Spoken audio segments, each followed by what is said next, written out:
पनवेल शहरात बंद दुकानांचे कुलूप तोडून फक्त रोख रक्कम चोरणाऱ्या सराईत चोराला अखेर पनवेल शहर पोलिसांनी बेड्या ठोकले आहेत। गेल्या काही दिवसांत लकी स्पोर्ट्स, सखी collection, Bikaner sweets, Shrikripa stationery आणि बुक शॉप या दुकानांमध्ये चोरीच्या घटना घडल्या होत्या। या सर्व ठिकाणाहून चोराने केवळ रोख रक्कमच लंपास केली होती।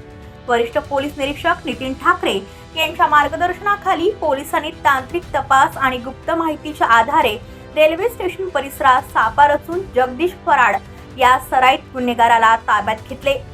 गुजरातला पळून जाण्याच्या तयारीत असताना त्याला अटक करण्यात आली। चौकशीत आरोपीने चोरीची कबुली दिली असून चोरीनंतर तो थेट गुजरातला जात असल्याचेही तपासात उघड झाले आहे। दरम्यान दुकान किंवा कार्यालयात छोटी चोरी झाली तरी तात्काळ जवळच्या पोलीस ठाण्यात तक्रार दाखल करण्याचे आवाहन वरिष्ठ पोलीस निरीक्षक नितीन ठाकरे यांनी व्यापाऱ्यांना केले आहे। ब्युरो रिपोर्ट पनवेल वार्ता न्यूज।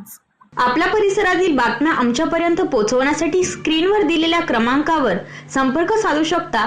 दूरध्वनी क्रमांक 8652414343।